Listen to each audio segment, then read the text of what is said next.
एक समय माफिया से नेता बने बाहुबली नेता मुख्तार अंसारी का गढ़ पूर्वांचल माना जाता। मुख्तार के खिलाफ गुनाहों की लिस्ट लंबी है। यूपी पुलिस के मुताबिक देश भर में मुख्तार अंसारी पर करीब 61 केस दर्ज है। इन पर हत्या समेत दंगे भड़काने जैसे केस लगे थे। अंसारी यूपी के मऊ विधानसभा सीट से 5 बार के रिकॉर्ड विधायक। माफिया मुख्तार अंसारी का पूर्वांचल में 90 के दशक से रसूख शुरू हुआ, जो 2017 में बीजेपी सरकार बनने तक रहा। बीजेपी सरकार बनने के बाद माफिया से नेता बने मुख्तार पर शिकंजा कसना शुरू कर दिया। बीजेपी सरकार बनने से पहले पंजाब की रोपड़ जेल से बंद मुख्तार को यूपी में बांदा की जेल में स्थानांतरित किया गया, जहां उन्हें हाई सिक्योरिटी बैरक में रखा गया। मुख्तार अंसारी की बेनामी संपत्ति जब्त करने के लिए आयकर विभाग ने ऑपरेशन पैंथर चला रहा था। अब तक आयकर विभाग द्वारा मुख्तार अंसारी की 500 करोड़ से अधिक की संपत्ति जब्त करी जा चुकी। इस कहानी को जानेंगे पूरी डिटेल्स में।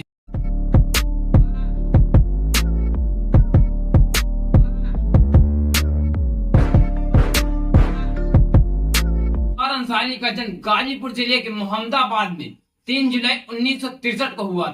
इनके पिता का नाम सुभानुल्लाह अंसारी और मां का नाम बेगम राबिया था। मुख्तार अंसारी 3 भाई थे और तीनों भाइयों में मुख्तार सबसे छोटा था। उनकी पत्नी का नाम अफसा अंसारी। मुख्तार अंसारी के 2 बेटे हैं, जिसमें उनके बड़े बेटे का नाम अब्बास अंसारी और छोटे बेटे का नाम उमर है। उत्तर प्रदेश यानी पूर्वांचल 26 लोकसभा और 130 विधानसभा सीटों वाले पूर्वांचल का देश की राजनीति में बेहद अहम रोल है। इसी पूर्वांचल के वाराणसी, गाजीपुर, बलिया, जौनपुर और मऊ में एक दौर था जब मुख्तार अंसारी का दबदबा था। मुख्तार अंसारी के खानदान में कई शख्सियतों के नाम जुड़े हैं।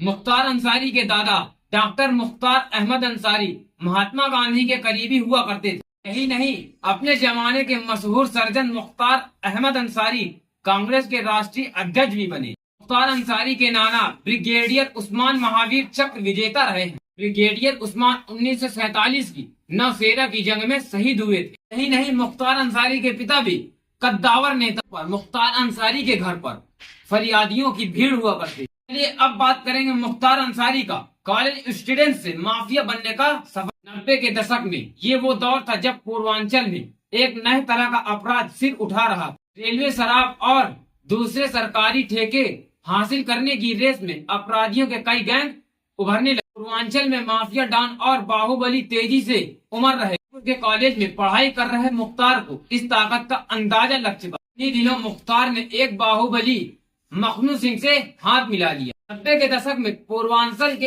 एक बड़े क्षेत्र में वाराणसी, जौनपुर, गाजीपुर, मऊ और बलिया में उमड़ते हुए बाहुबली मुख्तार अंसारी का दबदबा कायम हो चुका और वो प्रदेश की राजनीति में कई नेताओं की नजर में आ गया। धीरे धीरे राजनीति में उसकी पूंछ बढ़ रही। 1985 में मुख्तार अंसारी का भाई अफजाल अंसारी पहली बार विधानसभा चुनाव लड़ने के लिए मैदान में उतरा था।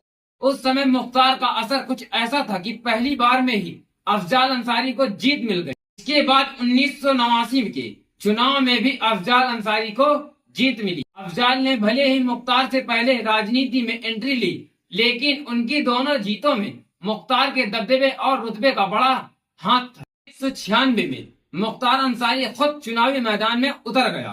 अंसारी पहली बार में ही मऊ सीट से विधानसभा चुनाव जीतकर पूर्वांचल की राजनीति का बड़ा नाम हो गया। मुख्तार अंसारी लगातार 5 बार इसी सीट से विधायक। वर्चस्व की लड़ाई में उसकी ब्रजेश सिंह से दुश्मनी पुरानी थी। 2001 में मुख्तार पर जानलेवा हमला हुआ। कहा जाता है कि हमला ब्रजेश सिंह और उसके लोगों ने किया। इस हमले में मुख्तार के 3 साथी मारे गए थे और ये बाल बाल बच गया। आज की इस वीडियो में बस इतना ही। मिलते हैं इस वीडियो के नेक्स्ट पार्ट में।